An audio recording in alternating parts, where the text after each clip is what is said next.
मॉरिसकडे, हे सुद्धा न्यायालयाने त्याच्यामध्ये त्यांच्या निरीक्षणात म्हटलंय. न्यायालयाने असंही म्हटलंय की जो गन होती ती लॉकरमध्ये ठेवायचे. म्हणजे तो आला तिथे गेटवरती की वरच्या माळ्यावरती जे पोटमाळा होता त्याच्यावरती त्याच्या लॉकरमध्ये गन ठेवायची. तर न्यायालयाचं असं म्हणणं आहे जर तिथे लॉकरमध्ये गन असेल आणि ते दुसऱ्याकडे चावी असेल तर हा जर मॉरिस गन काढायला गेला तर ते तोडफोड व्हायला पाहिजे. लॉकरची तोडफोड झालेली नाही याचा अर्थ की त्याला ऍक्सेस होता, म्हणजे त्याच्याकडे दुसरी काहीतरी चावी असण्याची शक्यता त्याला ती सहज गन उपलब्ध करून देता आली. हे सगळे निरीक्षण नोंदून सुद्धा जर पोलीस यंत्रणा आम्ही केलेल्या मागणीची दखल घेत नसेल तर आज नाईलाजानं आम्हाला हायकोर्टात जावं लागतंय. आणि म्हणून मी आज ही तुमच्यासमोर मी आलेलो आहे की माझ्या मुलाला कारण नसताना अशा प्रकारचं, ठीक आहे त्याने मारलं, त्याचा मृत्यू झाला, परंतु ज्या पद्धतीने या शासनाने चौकशी करायला पाहिजे.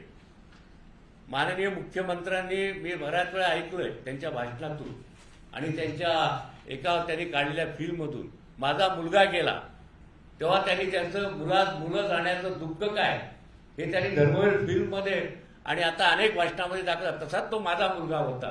मग मुख्यमंत्र्यांनी त्याहीकडे लक्ष द्यावं अशी माझी मागणी आहे. धन्यवाद. घोसालकर साहब एक बार हिंदी में ब्रीफ कर दीजिए, आपका क्या कहना है कोर्ट का जो जजमेंट आप बता रहे थे, क्या ऑब्जर्वेशन है आपका. मैडम थोड़ा 4 लाइन आपने ब्रीफ और क्या क्या डाउट है आपको. जैसा मैंने अभी जो हमारे पहले से डाउट था कि जब ये हत्या हुई तभी मैं तपास यंत्रणा के प्रमुख को तीसरे दिन मेरे घर पे बुलाया और हमारा व्यू बताया कि आप अगर मॉरिस और अभिषेक इनकी जो उनका झगड़ा था करके मारा, इतने तक ये केस की तपास कर तो केस समाप्त कर रहे ऐसी बात नहीं है. और जो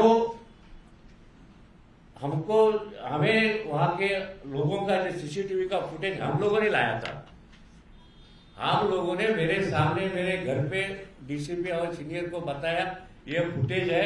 ये फुटेज में मयूर पारिक वहां है, मिश्रा वहां है और एक अन्य व्यक्ति वहां खड़ी है, वो हाफ पैंट में है. तो ये कौन है उसका आप जांच करो. ये मैंने कहने के बाद में तेजस्वी ने लिखित स्वरूप से भी पुलिस को, सीपी और यंत्रणा के सारे लोगों को लिखित से मांग की कि ये फुटेज के जो हम लोग ने दिया है उसकी सखोल चौकसी होना चाहिए.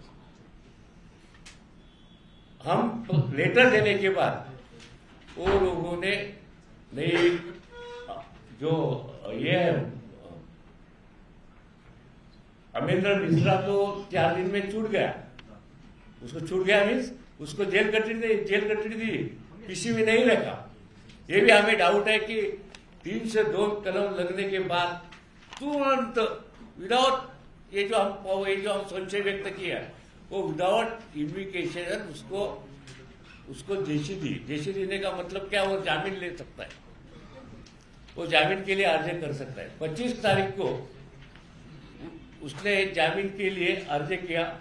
जब ये बात मुझे मालूम पड़ी तेरे हमारे वकील साहब आज यहाँ उपस्थित है, एडवोकेट भूषण मानी, उन्होंने उधर जाके इंटरव्यू किया और उनने आर्गुमेंट किया. आर्गुमेंट करने के बाद सरकारी वकील ने भी आर्गुमेंट किया, बाद में उनके वकील ने आर्गुमेंट किया और उसके बाद जो सत्र न्यायालय माननीय न्यायालय ने जो निरीक्षण जो नोट किया वहां उनके ऑर्डर में, उसमें पहला एक उसने कहा है कि ये सब जो हम कहा था वही कहा है कि मॉरिस के पास गन दिया है, मॉरिस के पास गन दिया है, ये प्राथमिक सिद्ध होता है. उसने जो फाइल क्राइम की चेक की उसमें से उसने निरीक्षण दिया है. तो हम यही कहते थे कि मॉरिस के साथ और कोई लोग हैं। ये दोनों जो गन में लगती है वो बुलेट गोलियां खरीदी करने के लिए साथ में दुकान में गए। इसका मतलब ये कट है, दोनों को मालूम है क्या करना है। तो वो भी न्यायालय ने जो हम मांग की कि वो 120B 34 सेक्शन लगा, वो भी पुलिस ने लगाया नहीं। तीसरी चीज न्यायालय ने यह कही है कि अभिषेक और पॉलिटिकल मॉरिस इनका झगड़ा था, वो इसको मिश्रा को मालूम था, यह भी न्यायालय ने कहा है। और वो उसका जो लाइसेंस है वो उसके पास रहना चाहिए, मिश्रा के पास, वो नहीं था, उसके पास नहीं था। पुलिस ने जब जांच की तो मॉरिस के पास मिला। जब भी वो लॉकर में, वो कहता है कि हम लोग जाने के बाद लॉकर में एक गन रखते हैं, अगर उसको मॉरिस को गन लेना है तो लॉकर की चाबी अगर मिश्रा के पास है तो उसको खोलने के लिए या कुछ एक लॉकर तोड़ना पड़ता था। वो भी न्यायालय ने बोला है कि वो लॉकर की तोड़फोड़ नहीं हुई, इसका मतलब मॉरिस को वो लॉकर का एक्सेस था, इसका मतलब उसके पास भी चाबी थी। तो ये सब बात कहने के बाद भी पुलिस कुछ कार्रवाई नहीं कर रही है। मैं खुद मिला, लेटर दिए, और आज हम निर्णय लिया कि 90 दिन के बाद अगर ये चार्जशीट देंगे, देने की उनको बंधन है। अगर ये सब निरीक्षण नहीं आया तो आरोपी छूट जाएगा, उसको कोई सजा नहीं मिलेगी। एक आदमी को मर्डर करने के बाद भी, ये सारे पुरावे हमारे साथ होने के बाद भी वो आदमी छूटता है, ये गवर्नमेंट का, इसका मतलब गवर्नमेंट ये चौकसी लिए क्यों घबरती है, ये हमारा सवाल है। और मुझे विश्वास नहीं है कि गवर्नमेंट हमारे बाजू में खड़े होगी। जिस तरह इस पश्चिम उपनगर में, जैसे हमारे नगर सेवक के बारे में एक एक छोटे छोटे कारण के लिए FIR दर्ज कर दिए जाते हैं, पुलिस का दबाव है। हमारे भोईर जी है, योगेश भोईर, उनके ऊपर भी तरह तरह के आरोप करके उनके ऊपर भी उसको जांच लगा दी है। हमारी नगर सेविका फुरसिंह है, उनके घर पे भी हमला हुआ था। हमारे नगर सेवक बालूप्रीत को भी दहशत पोषण छोटी बात के लिए FIR डायरेक्ट दर्ज करते हैं। इसका मतलब पुलिस के ऊपर दबाव है और शिवसेना उद्धव साहब गठ के परेशान करने का ये कर रही है। इसलिए मुझे ये यंत्रणा का कोई विश्वास नहीं है। इसलिए मैं हमारे एडवोकेट भूषण महाडिक के ओर से हम लोग कल हाई कोर्ट में रिट पिटीशन कर रहे हैं और हमारी ये मांग है कि ये जो क्राइम है, क्राइम से ऑफ इंक्वायरी वो निकालो और CBI में लो, ये हमारी मांग आहे। सर, कहणे का मतलब आप ये कह रहे हैं आपण घटनाक्रम सांगितलेला आहे, त्यामध्ये असंही म्हणायचं आहे का आपल्याला की मॉरिसची ही हत्या झाली, कारण तुम्ही म्हणालात की पोटमाळ्यावरती गेले आणि त्यानंतर ती हत्या झाली, त्यावेळी तिथे कोण होतं का? तर मॉरिसची ही हत्या झाली आहे का असं आपला समज नाही, हा पोलीस तपासाचा एक भाग आहे। मॉरिस खाली त्याला मारतो, गोळीबार अभिषेकला झाला तर फुटेज मध्ये दिसतोय, कोण मारणारा दिसत नाही। वरचे फुटेज बंद आहे, वरती जो मॅगझिन फ्लोर होता त्याचा छोटा पोटमाळा होता तिथले बंद आहे। त्यालाही मारताना वरती पण फुटेज नाही, खाली पण फुटेज नाही।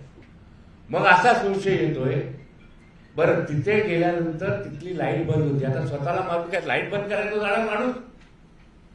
त्या वेळेला जर मॉरिसनी वरती स्वतःवर गोळी घालून घेतली, हे खरं आहे, थोडं मला चौकशीचा भाग आहे। मग गोळी घालल्यानंतर तो लाईट बंद करेल आणि तो मरेल। त्यामुळे अनेक असे काही बारकावे याच्यामध्ये सापडतात की या पद्धतीने आम्ही जी मागणी करतो की या सत्र न्यायालयांच्या माननीय न्यायालयाने जे निरीक्षण नोंदलेलं आहे त्या दृष्टिकोनातून विनंती करूनही आज 40 दिवस झाले तरी त्या बाबतीमध्ये यंत्रणा काम करत नाही, पोलीस यंत्रणा दबावाखाली काम करते असा आमचा संशय आहे। आणि म्हणून आम्हाला या महाराष्ट्र सरकारकडून किंवा पोलीस डिपार्टमेंटकडून आम्हाला न्याय मिळणार नाही आणि म्हणून ही चौकशी ह्या यंत्रणेकडे काढून ती वेगळ्या यंत्रणेकडे, शिवायकडे द्यावा अशी आम्ही मागणी करणार आहोत. तुम्ही म्हणालात की तुम्ही काही सीसीटीव्ही फुटेज पोलिसांना तुम्ही दाखवलेले आहेत ते तुम्ही स्वतः जमा केलेले होते, पोलिसांकडे ते उपलब्ध नव्हते. मात्र ज्या खोलीत ही घटना घडली त्या घटनेचं सीसीटीव्ही फुटेज तुम्ही स्वतः पोलिसांकडनं पाहिलेलं आहे का?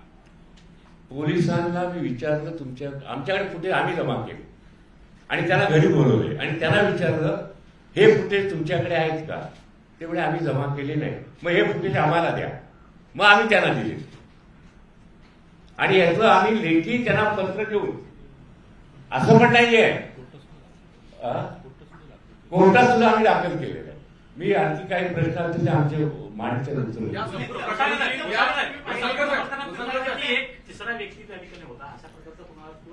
जे काही आमच्याकडे सध्या अस्तित्वात असलेले जे काही फुटेज आहेत, जे काही पुरावे आहेत, या सगळ्यामध्ये